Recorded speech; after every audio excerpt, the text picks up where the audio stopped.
Dans quelques jours, les Corses, comme l'ensemble des Français, seront appelés à élire leurs conseillers régionaux. Ils choisiront bien sûr des options pour le développement économique et social régional propres à leur région. Mais en même temps, ils seront conduits à porter un jugement aussi sur la politique qui a été conduite dans l'ensemble du pays par le gouvernement socialiste. Et je pense qu'il y aura à la fois un choix positif pour l'avenir, celui d'une nouvelle majorité pour la Corse, et il y aura en même temps une sanction pour le gouvernement socialiste qui a connu dans la France entière le même échec que celui qu'a connu la gauche au plan régional en Corse. Avant de vous parler de l'avenir de la Corse, je voudrais simplement m'associer au drame qu'a connu notre pays, à l'émotion que l'ensemble des Français et des Corses ont partagée, et vous dire aussi que tous les membres de ma liste s'associent et partagent les choix qui ont été faits pour lutter dans l'avenir contre le terrorisme.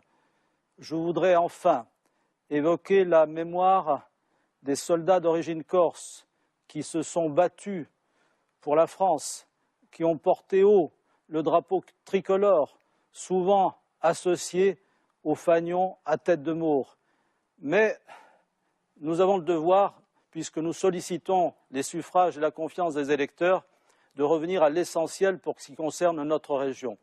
D'abord, dans notre région, il y a un échec. L'échec, c'est celui de la gauche coalisée, conduite par Paul Giacobbi, qui a gouverné la région pendant les 5 dernières années. Et cet échec, il est patent dans beaucoup de domaines. D'abord, le voyant rouge qui s'allume, le premier, c'est celui du chômage. Plus 60% d'augmentation du chômage, c'est le taux d'augmentation du chômage le plus important des régions de France. Et puis, il y a bien sûr le taux de pauvreté, de précarité. 20% des familles ont du mal à boucler leur fin de mois en Corse, c'est plus important que la moyenne nationale qui est de 14%. Si l'on regarde la crise du logement, elle s'est aggravée au cours des 5 dernières années. La gauche, y compris avec les communistes, n'a pas été capable de relever le défi du logement, notamment pour favoriser les jeunes à devenir propriétaires de leur logement.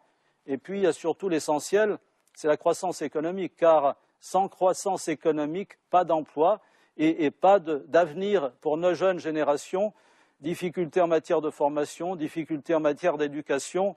Et je pense qu'aujourd'hui, le premier devoir d'un responsable régional, c'est de remettre de l'ordre dans la maison corse et de faire en sorte que notre collectivité régionale puisse répondre à ses missions avec autorité et avec compétence. J'en viens donc aux propositions. Nos propositions, c'est tout d'abord de redresser la situation, tout simplement, celle des comptes que je viens d'indiquer, mais d'aller vers des priorités. La priorité, c'est vraiment l'emploi, compte tenu des drames humains que l'on connaît. La priorité, c'est les transports entre la Corse et le continent qui ont atteint des prix incroyables, qui même avec les réductions pour le résident, sont encore trop élevés.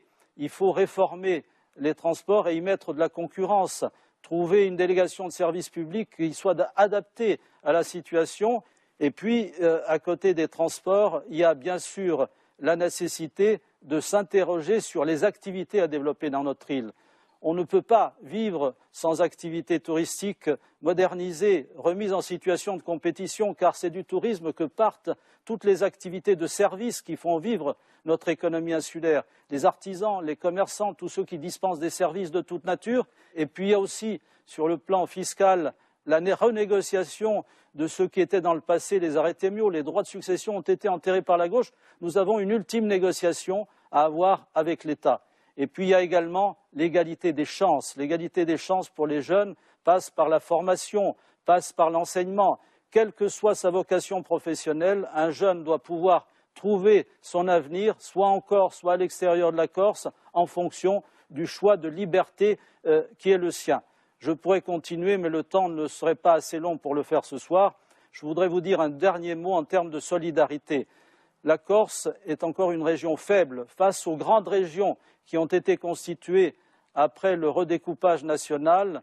Nous avons aujourd'hui 12 régions qui font plusieurs millions d'habitants chacune. La Corse, avec 320 000 habitants, n'est pas capable de poursuivre la modernisation de ses équipements publics, qu'ils soient régionaux, intercommunaux ou communaux, si elles ne continuent pas à bénéficier d'une solidarité, qu'elles viennent des régions de France les plus riches ou qu'elles viennent de l'État. Car les crédits exceptionnels se terminent. Fin du plan exceptionnel d'investissement, diminution des crédits européens, difficulté de l'État, surendettement de la région et des départements et des communes.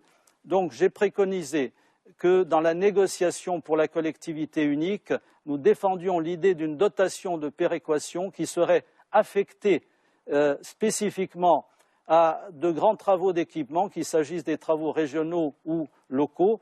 Voilà ce que je voulais vous dire. Si vous me placez en tête et que je deviens président du Conseil exécutif grâce à votre confiance, je vous garantis une chose, c'est que je travaillerai à temps plein pendant les 2 années qui viennent, sans aucune considération partisane, mais en fonction de la démarche qui a toujours été la mienne, c'est d'être au service de tous et de faire en sorte que quand j'assume une mission, je l'assume jusqu'au bout et avec la plus grande efficacité possible. Je vous remercie.